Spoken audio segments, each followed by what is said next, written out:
আমি মরে গেলে কাউর শরণে আসিব কি আর, আমায় ভাবিয়া অশ্রু ঝরাবে এমন বেদনা বুকে আছে কার। লোভ আশায় মেতে আছে সব আপন আপন ধেনি, আজ আমায় বিদায় জানালি কাল রাখিবে না কেউ স্মরণে। বুঝে নেই তারা আমি তাহাদের কিছুই দিতে পারিব না আর, আমায় ভাবিয়া অশ্রু ঝরাবি এমন বেদনা বুকে আছে কার। আশা আর জবাব দুনিয়ার নীতি শোনগ বন্ধুগণ, আজ আমি গেলে কাল তুমি যাবে নিস্তার নেই কোনো ক্ষণ। যাত্রী লয়ে খিয়া যায় আর আসে এই পার কভু ওই পার, আমায় ভাবিয়া অশ্রু ঝরাবি এমন বেদনা বুকে আছে কার। আমি মরে গেলে কার শরণে আসিব কি আর, আমায় ভাবিয়া অশ্রু ঝরাবি এমন বেদনা বুকে আছে কার।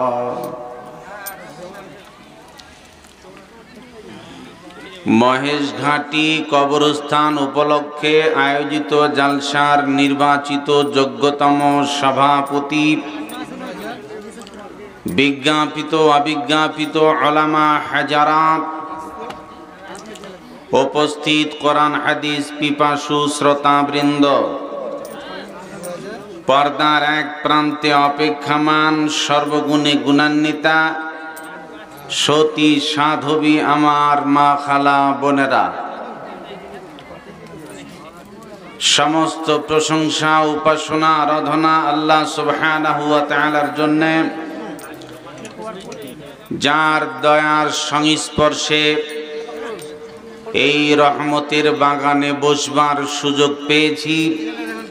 তিনি আমাদের এই তৌফিক এনায়াত করেছেন, তাই আমরা প্রথমত মাহবুদের দরবারে কালেমাতুশ শুকুর আদায় করি। সকলেই মহাব্বতের সাথে বলুন আলহামদুলিল্লাহ। একদম সুইচ অফ নাকি গো? মহাব্বতের সাথে জোরে সোরে আওয়াজ দিয়ে আবারও বলুন আলহামদুলিল্লাহ। তারপরে আমাদের সকলের শেষ নবী আখিরি নবী ইমামুর রসুল রাইসুল আম্বিয়া আহমদী মুস্তাফা মুহাম্মদী মুস্তাফা, সকলেই মহাব্বতের সাথে বলুন সাল্লাল্লাহু আলাইহি ওয়াসাল্লাম। তিনার উপর অগণন শান্তির ধারা অবতীর্ণ হোক। আল্লাহুম্মা সাল্লি আলাইহি আল্লাহুম্মা বারিক আলাইহি। সম্মানিত সুধী, আজকের জালসার শেষ সমাপনী পরিস্থিতিতে সংক্ষিপ্ত সময়ের ভিতরে আমি ছোট্ট একটি পয়েন্টের উপর আলোচনা রাখব। যদিও আপনারা সকলেই জানেন, এর আগে তো রাত 12টা বাজলে মানুষের 12টা বাজতো, এখন তো 11টাই 12টা বাজছে।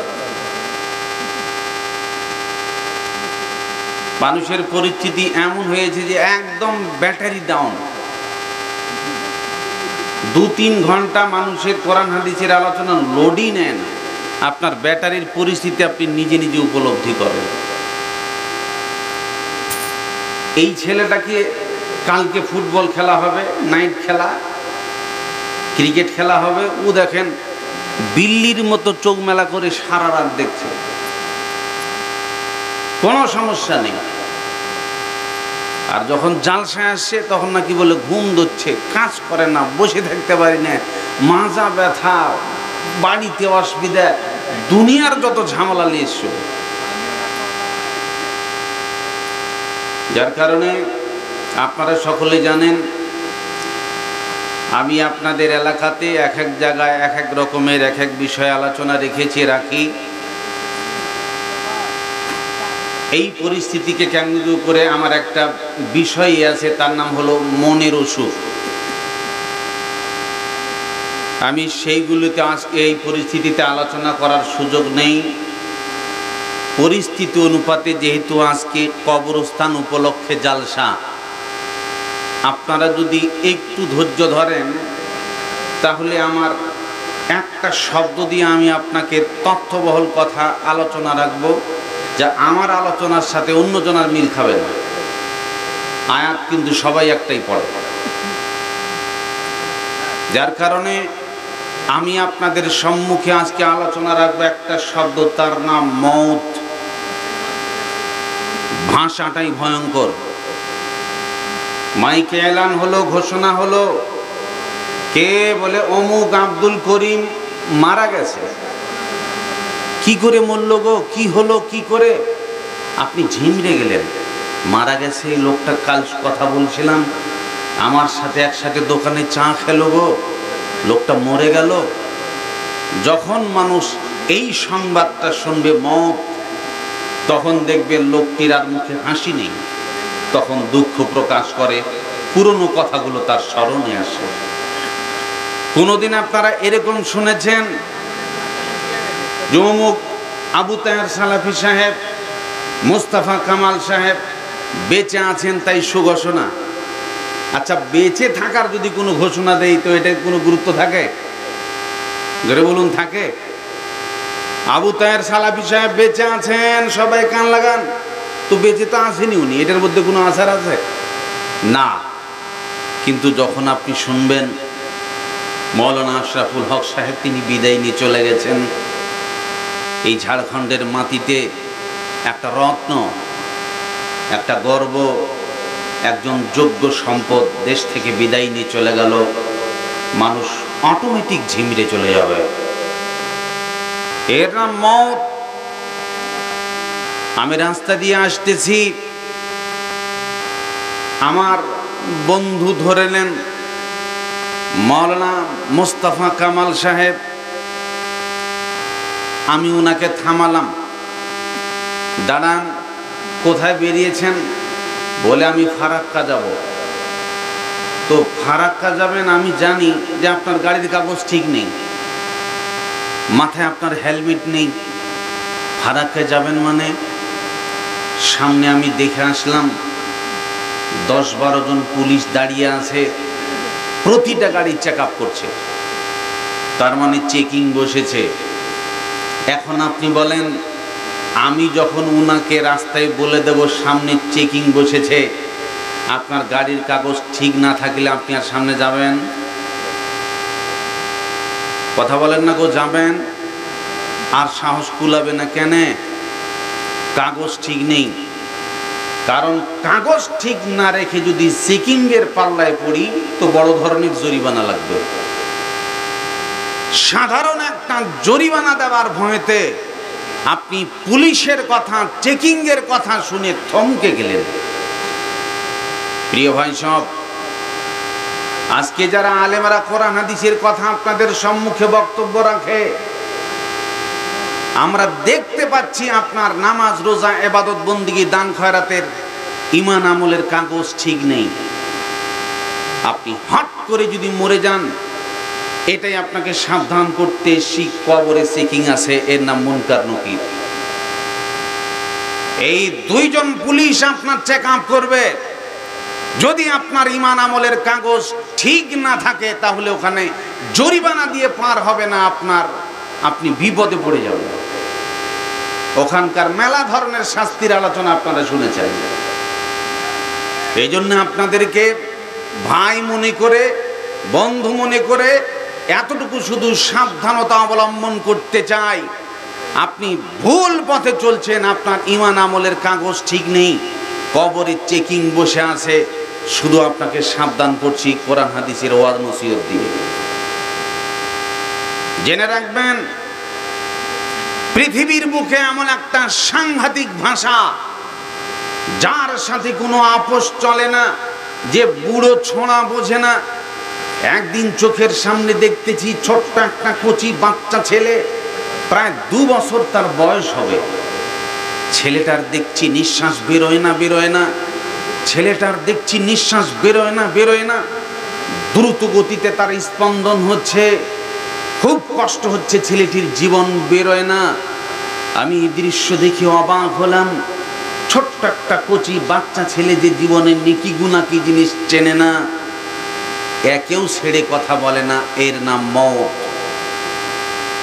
যে আলেম চেনে না, শিক্ষিত চেনে না, পণ্ডিত চেনে না, পুলিশ চেনে না, ডাক্তার ব্যারিস্টার চেনে না, গরিব ধনী চেনে না, পৃথিবীর কোনো মানুষকে চেনে না, যার সাথে কোনো আপোষ চলে না, যে ঘুষ চায় না, যে টাকা দিলে বোঝে না।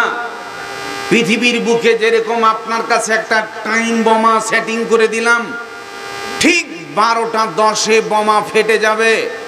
এখন এই টাইম বোমা সেটিং হয়ে গেল, কট কট কট কট করে ঘড়ির কাঁটা ঘুরতে 12টা 10 বাজাও শেষ, বোমা ফেট করে ফাটাও শেষ।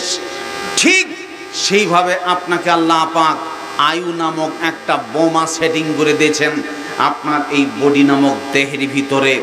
আপনার জীবনের গতি এইভাবে করে আপনার সময় বছর কিটকিট করে কাঁটা ঘুরতে সময় শেষ, ফ্যাট করে ফাটাও শেষ, আপনাকে কচ করে ধরে নেবে, তার নাম মওত। আপনি চোখের সামনে দেখেন, সবাই আমরা অবাক চিত্তে তাকিয়ে রই, যার সাথে কেউ লড়ে পারে না, যার সাথে কেউ আপোষ করতে পারে না, এর নাম মওত। রাস্তা দিয়ে আসতেছি, হঠাৎ একটা মোটর সাইকেলের সাথে একটা মারুতির ধাক্কা লেগে গেল। জনগণ চতুর্দিক থেকে দৌড়িয়ে আসবে, মারুতিওয়ালাকে ধরবে, 2-4টা কিল যা আছে মারবে, জরিমানা আদায় করে নেবে, গাড়ি চলার ঢং নেই মানে।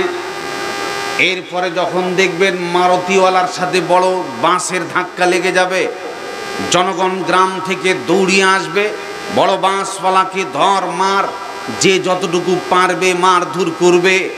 এরপরে তার কাছ থেকে মোটা অঙ্কের জরিমানা আদায় করবে। তার মানে পৃথিবীর বুকে যে যাকে পারে পরিস্থিতি অনুপাতে তার কাছ থেকে আঘাতহানির কারণে জরিমানা আদায় হয়। কিন্তু ট্রেনের এমন একজন ড্রাইভার আছে, যে ট্রেনের ড্রাইভার এত বড় একটা ট্রেন চালিয়ে নিয়ে যায়, আপনি গাড়ি নিয়ে চলে গেলেন মারুতি বুলেরো বাইক, হঠাৎ ওই ট্রেনের ড্রাইভারের সাথে ট্রেনের সাথে ধাক্কা লেগে গেল, মারুতি ভেঙে চচ্চির হয়ে গেল, মৌলবীর গাড়ি ভেঙে গেছে, নেতার গাড়ি ভেঙে গেছে, আপনার সুস্থ তরুণ যুবকের বাইকটাকে গুণা করে দিয়ে পিস করে দিয়ে চলে গেল। এখন আপনি বলেন, মোটর বাইকের কাছ থেকে জরিমানা আদায় করেছেন, আপনি ট্যাক্সিওয়ালার কাছ থেকে জরিমানা আদায় করেছেন, বাসওয়ালার কাছ থেকে জরিমানা আদায় করেছেন। এখন আপনি বলেন, এই ট্রেনের ড্রাইভার যাকে ধাক্কা দিয়ে পিষে মেরে দিল, এর কাছ থেকে কেউ জরিমানা নিতে পারবে? জোরে বলুন, পারবে? যা কোন বাপের বেটা আছে তার বিরুদ্ধে গিয়ে আন্দোলন কর। কতজনাকে পিষে দিল, হাউমাউ করে মানুষ কেঁদেছে, কিচ্ছু করার নাই। তার মানে ট্রেন তার গতিতে চলে, তার সীমার ভিতরে সে চলে, তার এরিয়ার ভিতরে চলে।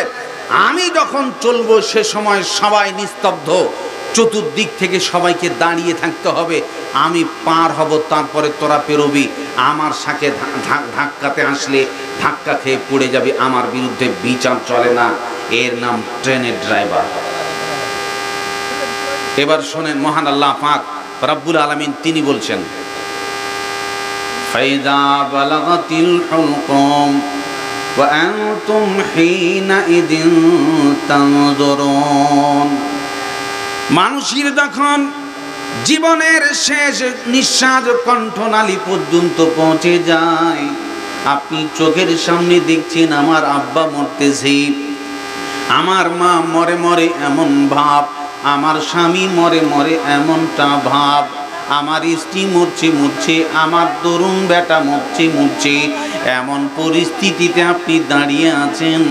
চোখের সামনে আপনি দাঁড়িয়ে দেখছেন পুলিশ দাঁড়ানো আছে, সেলাইন রেডি, ডাক্তার রেডি আছে, অ্যাম্বুলেন্সে খাড়া করানো আছে, সবাই দাঁড়িয়ে থই থই করে দেখতেছে, কেউ কিচ্ছু করতে পারতেছে না। আমার আল্লাহ বলেন, ওয়া আনতুম হিনাইদিন তানজুরুন, সবাই তোমরা অসহায় হয়ে তাকিয়ে থাকো। যখন দেখবেন একটা মানুষ মরছে মরছে মরছে, এমন মরা মরা ভাব, সে সময় তার দৃশ্যটা একবার দেখবেন।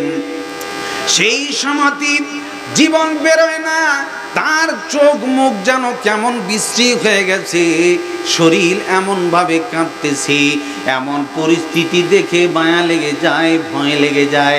এজন্যে মানুষ মরলে পরে পাশে একটু দাঁড়িয়ে দেখবেন, তার ওই দৃশ্য দেখে নিজের ভয়ে ত্রাস করে যাবে। এই জন্যে আমার আল্লাহ বলেন, সবাই তোরা দাঁড়িয়ে থাকবি। আপনার সাথে আমার ঝগড়া হলো, জরিমানা আদায় হয়ে গেল, জালসায় এসে একটা মেয়ের সাথে ধাক্কা লেগে গেল, এমনি করে বড় তুল কালাম ঝগড়া শুরু হয়ে গেল। আপনার জমিতে আমার গরু ধান গম খেয়ে নিল, ঝগড়া লেগে গেল, জরিমানা আদায় হলো। কিন্তু আমার আল্লাহ বলেন, শুনে নাও, যখন তোমার মৌতের দাগ এসে যাবে, সবাই চতুর্দিকে দাঁড়িয়ে থাকবে, সবাই দাঁড়ানো। এমন একজন ড্রাইভার যার নাম আজরাইল, পৃথিবীর সমস্ত মানুষের জান কেড়ে নেয়। ও যখন আসবে, আপনি ডাক্তার হন, ব্যারিস্টার হন, কোটিপতি হন, যত বড় আলেমে আপনি হন না কেন, ওই আজরাইল নামক ড্রাইভার আসবে আর আপনার ওই জীবনখানা কচ করে টেনে বের করে নিয়ে চলে যাবে। সবাই দাঁড়িয়ে থাকবে, আপনার এই দেহ থেকে মৌত করে, মৃতদেহ করে ফেলে দিয়ে অ্যাক্সিডেন্ট করে পালিয়ে যাবে। আপনারা বলেন, ওই আজরাইলের বিরুদ্ধে পৃথিবীর কোনো মানুষ আন্দোলন করতে পারবে নাকি? পারবে? আপনাকে মেরে দিল, আপনার বাপকে, একটা 14 গোষ্ঠীকে মেরে দিয়েছ। দেখি কোন বাপের বেটা তার বিরুদ্ধে আন্দোলন করে, আজরাইল তুই আমার বাড়ি ঢুকেছিস, হে তোকে কাইটে লাল করে দেবো। পারবে এরকম কোন বাপের বেটা তাকে আটকাতে? তার সাথে লড়তে পারবে? এরকম ক্ষমতা কার আছে? এরকম একজন বিখ্যাত ড্রাইভার, যা পৃথিবীর যে কোনো মানুষকে সময় আসলে ফুটিয়ে দেবে। আপনি খালি তাকিয়ে থাকবেন, কাঁদা ছাড়া কিচ্ছু ঔষধ নাই।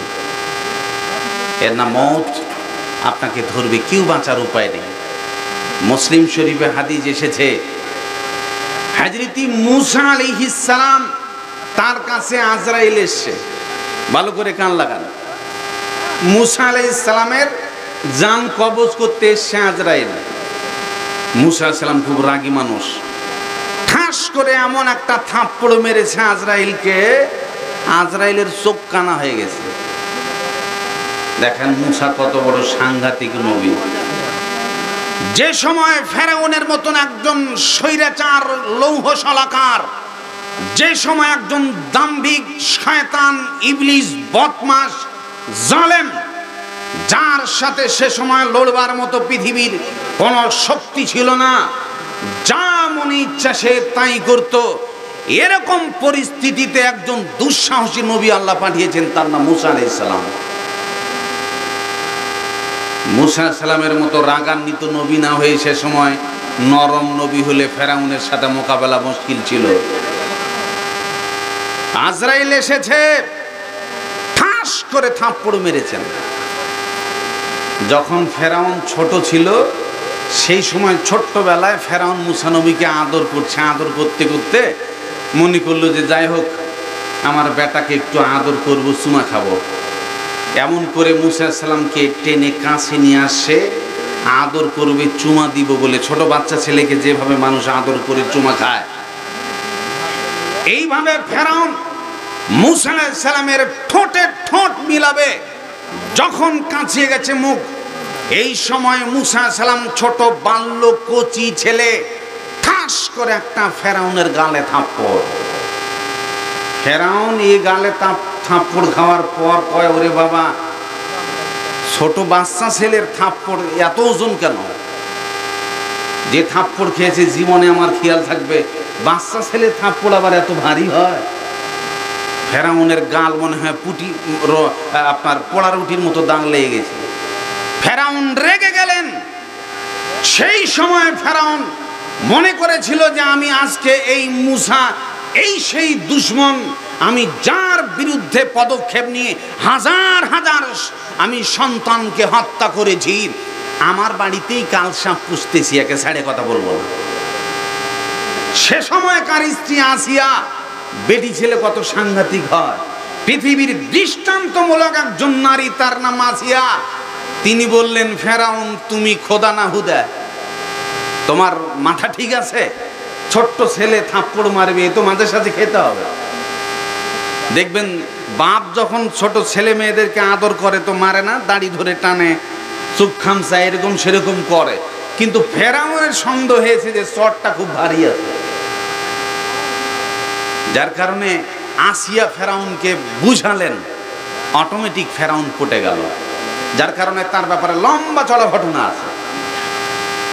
ফেরাউন মুসার ব্যাপারে আল্লাহ কোরআনে সবচেয়ে বেশি আলোচনা করেছেন, কারণ এই ব্যাপারে বিশ্বাস করবে তারা, আল্লাহর উপর ঈমান রেখেছে যারা। এই ফেরাউন মুসা নবীর থাপ্পড় খেয়েছে, ও ভালো করে জানে ছোটবেলার থাপ্পড়। আর একজন লোক থাপ্পড় খেয়েছিল, যেই লোকটাকে থাপ্পড় মারার কারণে এক থাপ্পড়ে এক চড়ে মরে গেছে লোকটা। মুসা নবীর জীবনে এটাই সাংঘাতিক মিস্টেক, এক চড়ে মরে যাওয়া, মার্ডারের টেনশন। কিয়ামতের দিন মুসা নবীর এটাই টেনশন হবে, আমি শাসনের জন্য একজনকে থাপ্পড় মারলাম, লোকটা মরে গেল, আমার এটা অনুভব ছিল না। যার কারণে মুসা সালামের থাপ্পড় বড় সাংঘাতিক। দেখেন আজরাইলকে থাপ্পড় মেরেছে, ও আরো চোখ কানাতে, মুসা নবীর থাপ্পড়ের ওজন দেখেন, ফেরাউনের খেয়াল থাকবে না? আজরাইলের চোখ কানা হয়ে গেছে। আল্লাহর কাছে গেলেন, আল্লাহ কার কাছে আপনি আমাকে পাঠালেন যে মরতে চায় না, আর কি অবস্থাটা করেছে আমার দেখেন, চোখ কানা করে দিয়েছে আমার। জোলাজুলির কাহিনী নয়, মুসলিম শরীফের হাদিস। আল্লাহ বললেন, হে মুসা শোনো।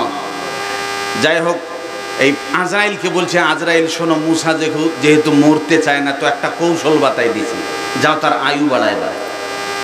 কি করবে? আজরাইল মুসা সালামের কাছে আসলেন। আসার পর এবার মুসা সালামকে বলছেন, হে মুসা শোনো, তোমার মরার ইচ্ছা নেই, তার মানে এই হাদিসের দৃষ্টিকোণে বোঝা যায় মুসা আলাইহিস সালাম তিনি মরতে চান না, যে আমার এখন মওত হয়ে যাক, আমি আরো কিছু দীর্ঘদিন সময় পাব এবং দিনের কাজ করব, তাবলীগ করব, ফেরাউনের বিরুদ্ধে লড়ব। এই ছিল মুসা আলাইহিস সালামের টেনশন। কিন্তু আজরাইল যখন এসে গেছে, এখন তো দেখছি সময় আমার নাই, তাই তিনি মনে করলেন এত তাড়াতাড়ি আমার মওত কেন? তিনি থাপ্পড় মেরে দিলেন, কানা হয়ে গেল। এবার আজরাইল এসে বলছেন, হে মুসা, আমার আল্লাহ তোমার আয়ু বাড়িয়ে দিয়েছে বলে শুনে লাও, একটা গাভীর পিঠে, একটা গরুর পিঠে তুমি হাত রেখে দাও। এই হাতের তালু লোমের উপর জয়টা ঢাকা পড়বে, তার মানে আমি একটা গাভীর পিঠে, গরুর পিঠে হাত ঢেকে দিলাম। তার মানে এই গরুর পিঠে যদি আমি হাত ঢেকে দেই, তাহলে এই হাতের তালুর মাধ্যম দিয়ে লক্ষ লক্ষ লোম ঢাকা পড়ে যাবে। এইভাবে হাত ঢাকেন তো কত শত হাজার হাজার লোম ঢাকবে না? আজরাইল বলছেন, মুসা তোমার আয়ু বাড়িয়ে দিয়েছে কত বছর? এই হাতের তালার নিচে জয়টা গরুর লোম ঢাকা পড়বে তত বছর তোমার আয়ু বাড়িয়ে দেওয়া হবে। মুসা সালামের আবার প্রশ্ন, আচ্ছা ঠিক আছে, এই হাতের তালু দিলাম গরুর পিঠে, হাজার হাজার লোম ঢাকা পড়ে গেল, এক একটি লোমে এক এক বছর সময়, যাই হোক এই সময় সে 1000 বছর হোক, 500 বছর বেড়ে যাওয়ার পর এখন কি হবে? আজরাইল বলছেন এই সময়গুলো অতিবাহিত হয়ে যাওয়ার পর আবার মরতে হবে। দেখছেন, তার মানে এতগুলো সময় এতগুলো বছর কেটে যাওয়ার পর আবার কি হবে? মওত হবে। মুসা সালাম তিনি বলছেন, শোনো, যদি আবার মরতেই হয়, এতগুলো সময় আমি পেলাম, পাওয়ার পরে যদি আবার আমাকে মরতেই হয়, তাহলে আর কাল বিলম্ব নয়। আজরাইল তুমি তোমার দায়িত্ব পালন করো, আর কাল বিলম্ব নয়, দেরি করে লাভ নাই, আমার মৌতের ব্যবস্থা করে দাও। আজই হোক বা কালই হোক, মরতে যখন হবে, এমন মরা মরব, মরা বেহেশতেতে যাবই। যারা নিঃসংকোচে আল্লাহর পথে মরতে হবে রাজি, মরলে তারা শহীদ হবে, নইলে হবে গাজী। শহীদি মরা মরে যারা চিরকালই বাঁচতে চান, সত্যিকারে তারাই হয়েছে দিন দরদি মুসলমান। মুসা সালাম তিনার মতো এত বড় সাংঘাতিক নবী, মওতের হাত থেকে বাঁচবার কোন রকমের কৌশল নাই। আজ হোক কাল হোক, এমন একটা টাইম বোমা, ইন্টারনেট অসহায়, সিসি ক্যামেরা অসহায়, বিজ্ঞান অসহায়, নবীরা অসহায়, আলেমেরা অসহায়, পৃথিবীর সমস্ত জ্ঞান এক জায়গায় করলে আমি মরব কখন, এই সময়টা পৃথিবীর কেউ পাবে না। সুবহানাল্লাহ। আল্লাহর কুদরত দেখেন, এমন একটা টাইম বোমা প্রত্যেকেরই সেটিং করা আছে, পৃথিবীর কোনো মানুষ বাঁচার ক্ষমতা নেই। দেখেন, আর একটা তথ্যবহুল হাদিস আপনাকে বলছি। রাসূল সাল্লাল্লাহু আলাইহি ওয়াসাল্লামের বেটি ফাতেমাতুজ জোহরা, এটাও বুখারী মুসলিম শরীফের হাদিস। আল্লাহ রাসূল সাল্লাল্লাহু আলাইহি ওয়াসাল্লাম অসুস্থ, সেই সময় রাসূলের বেটি ফাতেমাতুজ জোহরা তিনি আসলেন রাসূলের কাছে। আসার পর বিশ্বনবী মুহাম্মদ সাল্লাল্লাহু আলাইহি সাল্লাম বেটি ফাতেমাকে চরম ভালোবাসতেন। তিনি ডানে অথবা বামে, সুম্মা আজলাসাহা আন ইয়ামিনিহি আও আন শিমালিহি, তিনি ডানে অথবা বামে বসিয়ে নিলেন। বসিয়ে নেওয়ার পর বেটির কানে কানে ফুসফুস করে কি যেন বললেন। আমার মা বোনরা ভালো করে এই হাদিসটা কান লাগাবেন। ভাইরা আমার, বিশ্বনবী তার সমস্ত স্ত্রীরা পাশে বসানো, এমনি করে ফাতেমা আসলেন, বিশ্বনবী ফুসফুস করে কানে কানে কি যেন একটা বললেন। ফাবাকাত বুকাআন শাদীদা, ফাতেমাতুজ জোহরা সঙ্গে সঙ্গে তিনি ভীষণভাবে কাঁদতে লাগলেন, ডুগড়ে ডুগড়ে কাঁদতে লাগলেন, কান্নার থামে না। বিশ্বনবী ফাতেমার কান্না দেখে আবার একটা কানে কানে কি বললেন, সঙ্গে সঙ্গে কান্না থেমে গেল। ফাযাহিকাত, তিনি হাসতে লাগলেন। এই অবাক দৃশ্য দেখে আয়েশা সিদ্দিকা জিজ্ঞাসা করলেন, ফাতেমা, আল্লাহ রাসূল তোমার কানে কানে কি গোপনে কথা বলল বুঝতে পারলাম না। প্রথম কথাই তুমি হেসে উঠলে, কাঁদে উঠলে, আবার পরে একটা কি কথা কানে কানে বলল, তুমি ডুগড়ে ডুগড়ে কাঁদতে লাগলে। তোমাদের দুবাপ বেটার জাদু মাখা কথা একটুকু বুঝতে পারলাম না, আমায় বলো। ফাতেমা বলছেন, যে কথা আমার আব্বা আমার কানে বলেছে, এই কথা আমি প্রকাশ করব না। কত বড় সাংঘাতিক কথা! নবীর সব স্ত্রীরা এখানে বসে আছে, অথচ বাপ বেটি এমন কথা কানে কানে চলছে, হাসি আর কান্না। কি সেই কথা? আয়েশা সিদ্দিকা তিনি টেনশনে পড়ে গেলেন, কি কথা এটা আমাকে জানতে হবে। এই তদন্তে ভিড়ে গেলেন, কিন্তু ফাতেমা বলছে না যে কথা আমার বেটির জ্ঞান দেখেন, অথচ রাসূল নিষেধ করেনি যে তুমি এই কথা কাউকে বলো না, এটা নবী বলেনি। এরপরও যে কথা আমার বাপ কানে লুকিয়ে বলেছে, এটা আমি প্রকাশ করব না, বেটির জ্ঞান দেখেন। প্রিয় ভাই সাহেব, কিছুদিন পর বিশ্বনবীর ইন্তেকাল হয়ে গেল। ইন্তেকাল হয়ে যাওয়ার পর এবার আয়েশা সিদ্দিকা এসেছেন। আসার পরে বলছেন, ফাতেমা, সেই কথাটা এখনো আমার ব্রেনে নাড়া দেয়, টেনশন হয়। তোমরা দু বাপ বেটি মিলে কানে কানে কি গল্প করছিলে সেটা আমায় বলো। এবার ফাতেমা বলছেন, যাই হোক, আমার আব্বা যখন ইন্তেকাল করে গেছেন, মানুষ যদি মরে যায় তাহলে তার ভালো আলোচনা করো, সমস্যা নেই, কিন্তু মরে যাবার পরে লোকটা চোর ছিল, গুন্ডা ছিল, এমন ছিল, তেমন ছিল, মরে যাওয়ার পরে মন্দ আলোচনা করাটা ঠিক নয়। তিনি দেখলেন আমার আব্বা যেটা কথা বলেছে সেটা অত্যন্ত দামি কথা। আব্বা ইন্তেকাল করেছে, এখন যদি আমি বলি তো সমস্যা হবে না।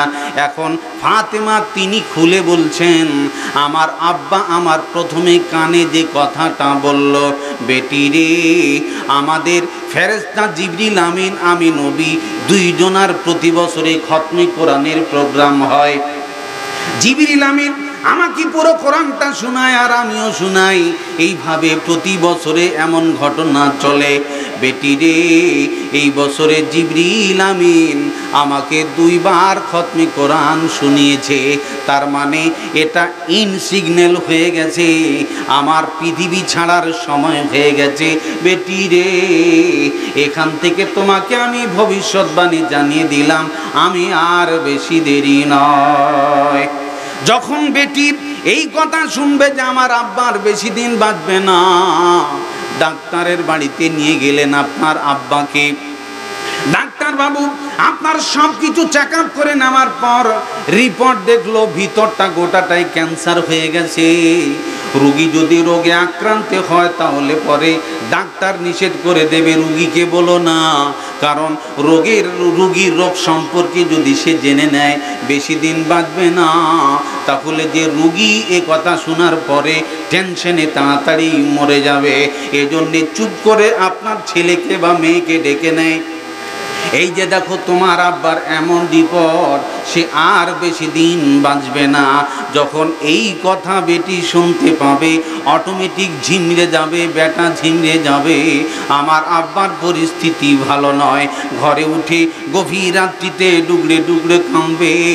আমার বাবা মাস্টার, আমার আব্বা বড় আলেম, আমার আব্বা শিক্ষিত, আমার আব্বা একজন শিল্পপতি, তিনি বিদায় নিয়ে চলে যাবেন, আর বেশি দিন বাঁচবে না। এটা যেমন পৃথিবীতে সন্তান বাপের দুঃসংবাদ শোনার পরে আর তার চোখে ঘুম আসে না, কাঁদতে লাগে, বেটি ফাতেমা তিনি যখন শুনলেন আমার আব্বা আর বেশি দিন বাঁচবে না, ডুগরে ডুগরে আমি কাঁদতে লেগেছিলাম। আমার কান্না আমার আব্বা সইতে পারে না, এজন্যে নগদ একটা সুসংবাদ আমাকে দিয়ে আমার আব্বা আমার হাসি ফুটালেন। বেটি রে, তুমি কান খুলে শুনে লাও, কেঁদো না, চোখের পানি ঝরায় না, তুমি টেনশন নিও না বেটি রে। জেনে লাও, জান্নাতে যখন ফয়সালা হয়ে যাবে, যতগুলো জান্নাতি নারী আছে, জান্নাতি মহিলা আছে, সমস্ত জান্নাতি নারীদের তুই হবি সরদারিনী।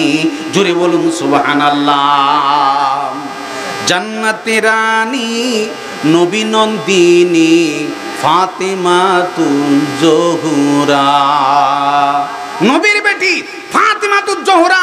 রাসূল বলছেন, বেটি শুনে লাও, সমস্ত নারীদের তুই হবি সরদারিনী। এত বড় সুখবর চাপা রাখা এটা সাধারণ কাজ? দেখেন না, আপনার মেয়ে মাধ্যমিক পাস করেছে, গোটা পাড়া মিষ্টি খিলিয়ে বেড়ায়, গোটা ঝাড়খণ্ডের মাটিতে, পশ্চিম বাংলার মাটিতে বলে অমুক মেয়ে বোর্ড ফার্স্ট করেছে, মিডিয়া তার বাড়িতে ঢুকে গেছে, এইভাবে তার অ্যাডভার্টাইজ হচ্ছে, মিষ্টি খিলাচ্ছে, কত আনন্দ। বেশি কিছু করেন নাই, খালি একটু পাস করে নিয়েছেন তাই। আপনি সাধারণ মাধ্যমিক, উচ্চ মাধ্যমিক, বিএ পাশে একটা বোর্ড ফার্স্ট করার কারণে তোমার যদি মিষ্টি খেলায় এত আনন্দ হয়, তাহলে ফাতেমা তিনি শুধু বোর্ড ফার্স্ট করেনি, বিশ্ব ফার্স্ট করেছেন। এবং তিনি এই খবর পেয়েছেন এমন একজন মানুষের মুখে, যিনি আকাশ জমিনের রাহমাতুল লিল আলামিন মুহাম্মদুর রাসূলুল্লাহ সাল্লাল্লাহু আলাইহি ওয়াসাল্লাম, যার জীবনে কোনোদিন মিথ্যা কথা বলেনি। তিনি বলছেন, বেটি তুই জান্নাতের সর্দারিনী। এত বড় সুসংবাদ শোনার পরে তিনি বলছেন, আমি কাউকে কথা বলবো না। মা আয়েশাকেও তিনি বলেননি। আপনার মেয়ের আনন্দ দেখেন।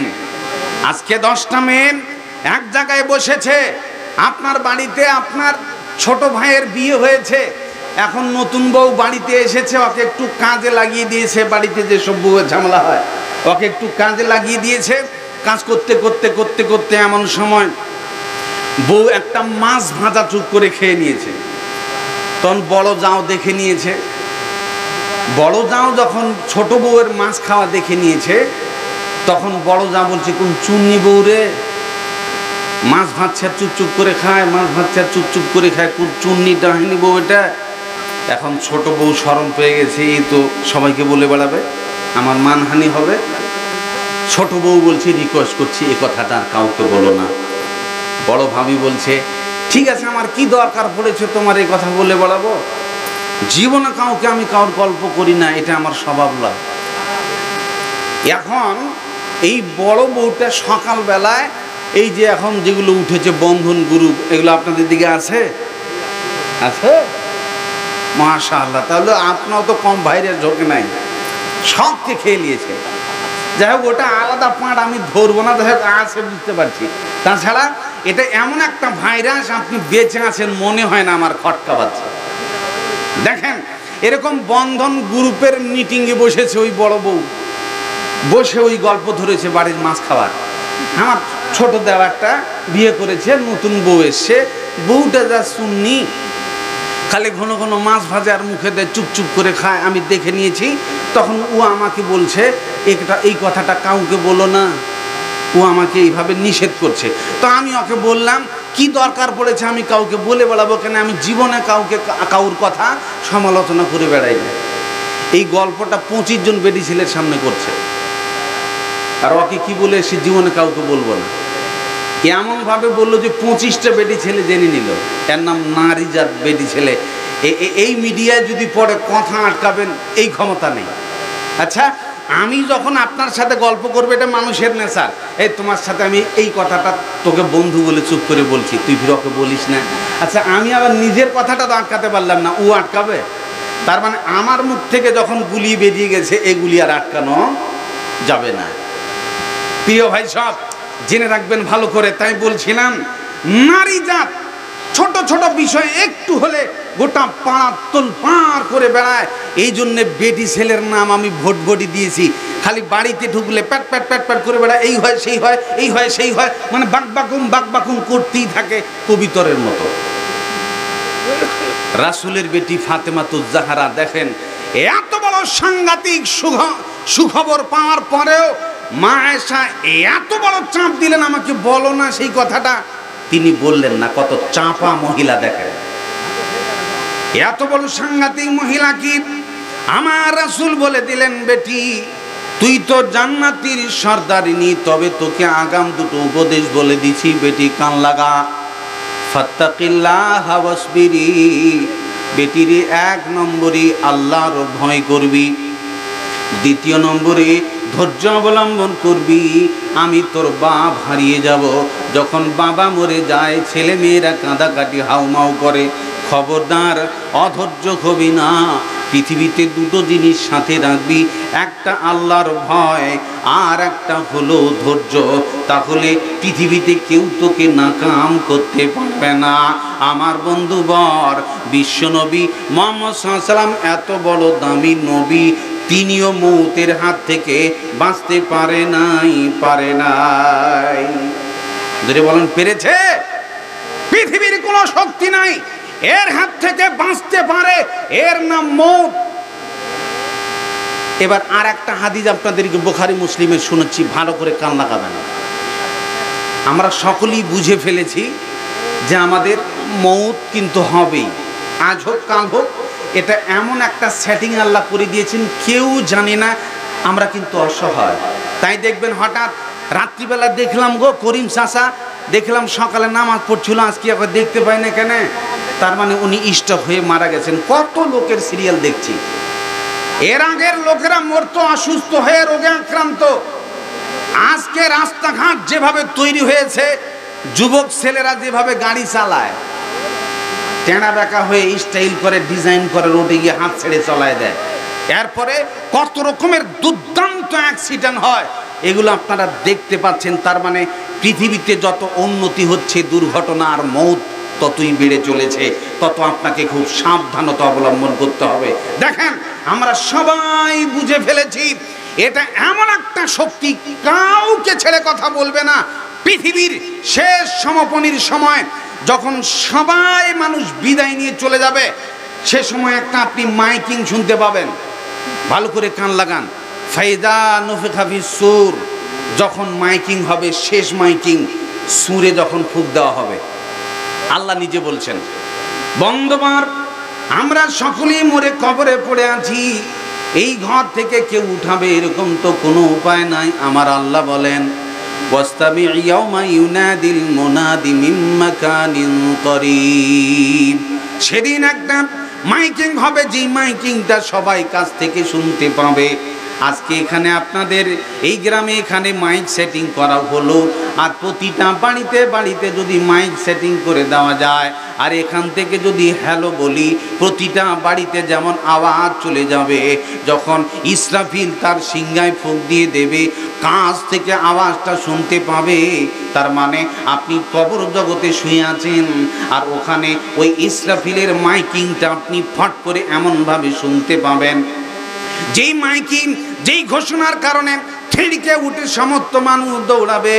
পৃথিবীতে এমন একজন আসামি, যেখানে ফারাক্কার পুলিশ তদন্ত করতেছে, এমন একটা মানুষ, এমন একটা আসামি তদন্ত করে খুঁজতে খুঁজতে আজও পর্যন্ত পুলিশ তাকে ধরতে পারল না। একটা মোবাইল চোরকে পুলিশ ধরতে পারে না, হয়রান হয়ে যায়। আমার আল্লাহ বলেন, ওয়াহাশরুন আলাইনা ইয়াসির, আমি আল্লাহ সকলকে একত্রিত করব, সকলকে এক জায়গায় করব, এটা আমার কাছে সহজ। যখন সুর ফুঁকে দেওয়া হবে আর পূর্ব দিক থেকে আগুন উঠবে, আর এই আগুনের ফোয়ারা যখন আপনি দেখতে পাবেন, আর কেউ শুয়ে থাকবে না। বাপ উঠে দৌড়িয়ে পালিয়ে গেছি, মা দেখছি বিছানায় নাই, আব্বাকে দেখতে পাওয়া যায় না, বড় ভাই কেন যেন নাই, ছেলে কেন যেন নাই, মেয়েটাকে দেখতে পাই না, কেউ কাউর দিকে তাকাবে না। ইয়াউমা ইয়াফিরুল মারউ মিন আখি ওয়া উম্মিহি ওয়া আবি ওয়া সাহিবাতিহি ওয়া বানি, সেদিন এমন একটা পরিস্থিতি হবে, ছেলে মেয়ে ভাই বোন স্বামী স্ত্রী সবাই পালাপালি করবে, কেউ কাউর দিকে তাকাবে না, সবাই এক জায়গায় হবে। তার নাম ফিলিস্তিনের মাটির চল, ওই ময়দানে তোদের বিচার হবে, ওখানে যাওয়া হবে, সবাই একত্রিত হবে। লম্বা চড়া কথা, জান্নাতি জাহান্নামী উভয়ের ফয়সালা হয়ে যাবে। ফয়সালা চূড়ান্ত সিদ্ধান্ত হয়ে যাওয়ার পর আপনি জান্নাতি হয়ে গেলেন, জাহান্নামী হয়ে গেল, ফাইনাল বিচার হয়ে গেল। এই ফাইনাল বিচারে একটা ফাইনাল ঘোষণা আপনাদেরকে আমি বলে দিচ্ছি, যারা জান্নাতি চলে গেল এবং যারা জাহান্নামী চলে গেল, উভয়ের মাঝখানে প্রাচীরে একটা দুঃসংবাদ আপনাদের সামনে পেশ করা হবে। আমার রাসূল বলছেন, ইউতা বিল মউত কাহাইয়াতি কাবশিন আমলা, সেদিন মওতকে সামনে নিয়ে আসা হবে একটা ভেড়ার আকৃতিতে, কালো বা ধলো আকৃতিতে একটা ভেড়া নিয়ে আসা হবে, তার নাম হবে মওত। পৃথিবীতে মরে গেলেন, আবার উঠবেন, চাঁদ আছে, এটা ফাইনাল ঘোষণা। যার পরে আর মওতের গল্প শেষ, মওতের শিকড় চিরতরের জন্য কেটে দেওয়া হবে, একটা ভেড়া নিয়ে আসা হবে, তার নাম মওত।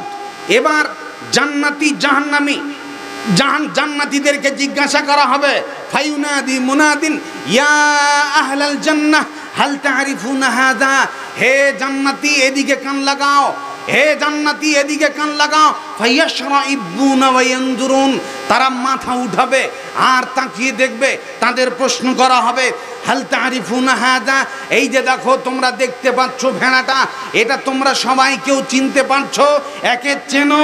ফায়াকুলুনা নাম হাযাল মওত, আমরা সবাই উত্তরে বলবো, যদি জাহান্নামী হই আর জান্নাতি হই, তাহলে জান্নাতীরা বলবে, হ্যাঁ প্রতিপালক চিনতে পেরেছি, এটা তো মওত। আপনার হাতে যদি মোবাইলটা এইভাবে ধরি, এ যুবক ছেলে, ছোট বাচ্চা ছেলে, কচি ছেলে, বৃদ্ধ বয়স্ক সবাই এদিকে তাকান। এটার নাম কি বলতে পারবে না? পারবে না? চেনে না? চেনে না? খুব সাংঘাতিক জিনিস, একে সবাই চেনে, এত বড় সেনা মালিক। এ মানুষের কি করতে পারে এটা সবাই চেনে, ছোট বাচ্চারাও চেনে, বুড়ারাও চেনে। এটা কি? এটা যেমন আজকে আপনার চিনতে সমস্যা হয় না, কিয়ামতের দিন আপনার চোখের সামনে এইভাবে মওতকে একটা ভেড়ার আকৃতিতে নিয়ে আসা হবে। এই তোরা চিনতে পারছিস এটা কি? আপনি বলবেন হ্যাঁ এটা তো মওত। এরপরে জাহান্নামীদেরকে ঘোষণা দেওয়া হবে, জাহান্নামী এদিকে কান লাগাও।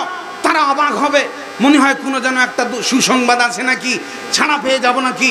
তারাও মাথা উঠে তাকাবে, হে জাহান্নামী এদিকে কান লাগাও। এই যে দেখছো ভেড়া, এটা চিনতে পারছো? একে চেনো? ফায়াকুলুনা নাম হাযাল মাউত। তারা উত্তরে বলবে হ্যাঁ তাকে চিনি, এটা মউত। তার মানে পরকালে আপনাকে ধারাপাত করে বুঝিয়ে ওয়াজ করে বুঝাতে হবে না, আপনি অটোমেটিক বুঝতে পারবেন যে এটা মউত। কারণ পৃথিবীতে যে মানুষ মরেছে, মরার সময় সেই সময়ে যার বিপদ তার যায়, সে ভালো করে ওর রূপ চেনে, ওর আকৃতি চেনে, ওর শাস্তি চেনে, ওর কঠিনটা ভালো করে চেনে। এই জন্য জেনে রাখবেন, মানুষ যখন মরে ছটফটায় ছটফটায় ছটফটায়, সে সময় যদি কোরআন তেলাওয়াত করে চলবে না। মরছে মরছে এই সময় সূরা ইয়াসিন পড়লে চলবে না। রাসূল বলছেন লাকিনু মাউতাকুম লা ইলাহা ইল্লাল্লাহ। মানুষ মরছে মরছে, আপনার বোন মরছে, আপনার মা মরছে, আপনার বাপ মরছে, আপনার ভাই মরছে, আপনার বন্ধু মরছে, আপনি তার পাশে বসেন, সূরা ইয়াসিন বন্ধ, কোরআন তেলাওয়াত বন্ধ, আপনি শুধু বলেন লা ইলাহা ইল্লাল্লাহ, লা ইলাহা ইল্লাল্লাহ, লা ইলাহা ইল্লাল্লাহ। জেনে রাখবেন, রাসূল বলেছেন আপনার জীবনের শেষ মুহূর্তে মরছে মরছে এই পরিস্থিতিতে যদি আপনি এতটুকু বলতে পারেন লা ইলাহা ইল্লাল্লাহ, সুইচ অফ। এখন রাসূল বলছেন এই লোকটা জান্নাতি, ও কি করেছে সমালোচনা করে লাভ নেই, জোরে বলুন সুবহানাল্লাহ। তার মানে জীবনের শেষ মুহূর্তে কলেমা নসিব হলে ও জান্নাতি, রাসূল বলেছেন, আর সমালোচনার সুযোগ নেই। যার কারণে মানুষ মরলে খালি পাঁচিকে বলবেন লা ইলাহা ইল্লাল্লাহ, তবে এইভাবে নয়, বল না রে লা ইলাহা ইল্লাল্লাহ। একটু আগে যে কথা বলছিলি তুই, একটু আগে লড়ালড়ি করলি, যে একটু আগে খাওয়া খালি গল্প করলি, কেন কথা বলিস না? আব্বাজি বলো না গো লা ইলাহা ইল্লাল্লাহ, বলো না। সেই সময় তার কি লড়াই চলে সেটা আপনি জানেন না। আপনি তাকে এইভাবে কোনোদিন বলবেন না, বল বল আব্বাজি বলো, আম্মা কলেমাটা বলো, লা ইলাহা ইল্লাল্লাহ বলো না গো, বলো না বলে চাপ সৃষ্টি করবেন না। আপনি তার পাশে বসেন। আকালমানরা ইশারা কাফিয়াস্ত, জ্ঞানীগুণী মানুষ হল ইঙ্গিতে বুঝে নেয়। আপনি যদি ইমানদার হন, আপনার পাশে এই কলেমাটা বললে অটোমেটিক বুঝে নেবেন কলেমার আলোচনা চলছে। শয়তানের হাত থেকে যখনই ছুটকারা পেয়ে যাবে, ফাঁক করে স্মরণে এসে যাবে, মুখে মুখে বলতে লাগবে লা ইলাহা ইল্লাল্লাহ। এ কথা বলাও শেষ, জীবন বেরিয়ে যাওয়া শেষ, জান্নাতের সার্টিফিকেট পাওয়া শেষ। জোরে বলুন সুবহানাল্লাহ। সম্মানিত সুধী, এই জন্য জেনে রাখবেন ভালো করে, এই সময় প্রতিটা মানুষের হবে। আপনি মনে করছেন খালি আমার না, দেখবেন একটা গরু যখন জব হয়, একটা মুরগি জব করে দিলেন, গরু মুরগি জব করে দেওয়ার পর সঙ্গে সঙ্গে কি মরে? কথা বলেন না গো, এমনি তো শেষ সময়, একটু আওয়াজ দেন সঙ্গে সঙ্গে মরে না। কি করে? লাফালাফি ঝাঁপাঝাঁপি শুরু করে দেয়, পাগুলো ছটফট ছটফট করতে থাকে। তার মানে জব করে দেওয়াও শেষ, মরাও শেষ, এটা নয়। জব করে দেওয়ার পর যে মুরগিটা লাফাঝাঁপা করছে, জব করে দেওয়ার পর যে গরুটা লাফাঝাঁপা করছে, এই যে কয়েক সেকেন্ড বা কয়েক মিনিট ধরে গরুটার পা এখনো ছিটপিট ছিটপিট করেছে, জীবন বেরোয় না বেরোয় না বেরোয় না। তার মানে এই যে এতক্ষণ ধরে লাফালাফি করছে, এর নাম মৌতের যন্ত্রণা।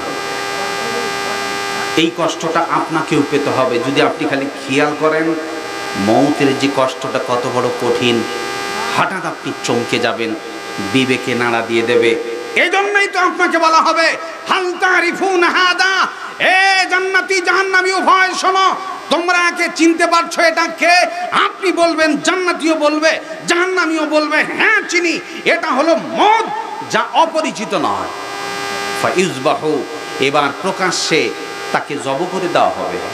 তার মানে মৌত চিরতরের জন্য কুরবানি হয়ে গেল, জব হয়ে গেল, মৌতের গল্প শেষ, ফাইনাল ঘোষণা হয়ে গেল। জেনে রাখবেন, এই ফাইনাল ঘোষণা মানে জান্নাতি তোমরা খুলুদুন ফালা মউত, চিরন্তন চিরজীবন জান্নাতে থাকবে, আর মৌত বলে গল্প নেই। জাহান্নামী তোমরাও ভালো করে কান লাগাও, আজ থেকে মৌতের গল্প শেষ, আর মৌত হবে না। জাহান্নামে আত্মনাদ করে কাঁদবে, কেঁদে কেঁদে হাউমাউ করে চোখের পানি ঝরাতে ঝরাতে চোখ দিয়ে রক্ত বেরোবে, জাহান্নামের হাহাকার কঠিন যন্ত্রণা ভুগবে, মৌত চাইবে কিন্তু মৌত হবে না, কারণ মৌতের শিকড় চিরতরের জন্য কেটে দেওয়া হয়েছে। এই ঘোষণা শোনার পর পরিস্থিতিটা কি হবে? ধরে নেন ফুটবল খেলা চলছে বা ক্রিকেট খেলা চলছে, ফাইনাল খেলা, এই কয়েক মিনিটের ভিতরে কোটি কোটি টাকার ব্যাপার আছে। ঠিক দুই দল খেলতে খেলতে সমান, কেউ কাউকে গোল দিতে পারেনি, খেলতে খেলতে খেলতে 2-1 সেকেন্ড বাকি আছে, এমন সময় এক দলের প্লেয়ার কর্নার থেকে পক করে বলটা এমন ভাবে মেরে দিল, পক করে গোলে গিয়ে ঢুকে গেল, গোল। আর 2-3 সেকেন্ড পর রেফারি বাঁশি মেরে দিল, খেলা শেষ। এখন আপনি বলেন, এই ফাইনাল খেলায় যে গোল ঢুকে জিতে গেল দাঁড়িয়ে থাকবে না লাফালাফি করবে? বুঝতে পারেননি, দাঁড়িয়ে থাকবে ও। এখন ওর আনন্দটা আপনি ভালো করে জানেন। যার বিয়ে তার কিছুই নেই, পাড়াপড়শির ঘুম নেই, যে যারা খেলায় তার টেনশন নেই, সাইডে যারা দেখে ও জাঙ্গিয়ে শুদ্ধ খুলে ফেলেছে, আনন্দের শেষ নেই। যার কারণে এখানে এই আনন্দটা আপনি ভালো করে জানেন। এখন আপনি বলেন, একই ফিল্ডে এক দল এক শ্রেণীর লোক লাফালাফি ঝাঁপাঝাঁপি করছে, আবার এক সাইডে কিছু লোক দেখছি মাথা নামো করে চোখের পানি ঝরার চা, একটুর জন্য হেরে গেলাম গো, একটুর জন্য হেরে গেলাম, 2 সেকেন্ডের জন্য, কি হলো কি হলো। এই সময়টার যন্ত্রণাটা, তার কষ্টটা তারা জানে যারা হেরে গেছে। এটা তো পৃথিবীতে আবার পরে খেলাতে জিততে পারেন, এর চান্স আছে। ফাইনাল খেলা শেষ, মৌতের কুরবানি শেষ, এখন আর মৌত হবে না। এখন আপনি বলেন জান্নাতীরা কুদাকুদি শুরু করে দিবে, আর জাহান্নামীদের হাউমাউ করে কাঁদাকাটি শুরু হয়ে যাবে। এখন আপনি বলেন মরতে চাইবেন, আর হবে না। জান্নাতীরা যদি আর মৌত থাকতো, আনন্দে স্টক হয়ে দম ফেটে মরে যেত। জাহান্নামীদের যদি মৌত হতো, তাহলে তারা হাউমাউ করে কাঁদতে কাঁদতে কাঁদতে কাঁদতে হাউমাউ করে কাঁদতে, আর টেনশনে টেনশনে টেনশনে তারা মরে যেত। আর মৌত বলে কোনো গল্প নেই সম্মানিত সুধী। যার কারণে কিয়ামতের দিন এটা হবে ফাইনাল ঘোষণা। এরপরে জান্নাত জাহান্নাম যাওয়ার মতো আর গল্প নেই। হে জান্নাতি, হে জাহান্নামী, শুনে রাখো, এটা ফাইনাল ঘোষণা, সবার জন্য মৌতের ঘোষণা হয়ে গেল। এরকম একটা ফাইনাল ঘোষণার সম্মুখীন আপনাকে হতে হবে। আল্লাহ বলছেন, ওয়ামা তাদরি নাফসুম বিআইয়ি আরদিন তামুত, পৃথিবীর বুকে যত মানুষের জীবন আছে, আত্মা আছে, কোথায় মরবে, কোন জায়গায় মরবে, কোন জমিনে মরবে, পৃথিবীর কোনো বাপের বেটা, কোনো ডাক্তার, কোনো ইন্টারনেট এই কথা আপনাকে বলে দেওয়ার ক্ষমতা রাখে না যে কোথায় তুই মরবি। যদি কেউ পারত তাহলে সকলেই জানবেন, ফেরাউনের মতো স্বৈরাচার লম্পট যখন দরিয়ায় পা দিয়ে দিল, ও যদি জানতো যে আমি মরে যাব, তাহলে কি ওখানে নামতো, পানিতে নামতো? ওই অটোমেটিক ওভার ব্রিজেও পা দিত না। যে দাবি করেছে আনা রাব্বুকুমুল আলা, আমি তোমাদের সর্বোচ্চ মহান রব, এই ভণ্ড খোদার রব দাবি করার পরেও সে যে এই দরিয়ায় ডুবে মরবে নিজেও বলতে পারেনি। এর নাম মওত, যে ফেরাউনকে ছেড়ে কথা বলে না। আপনি কোথায় লাফালাফি করেন? প্রিয় ভাই সব, একজন ভাই আমার, উনি 900 আছে গো, নাকি আগে দিয়েছো 900 আছে, যাই হোক, আমি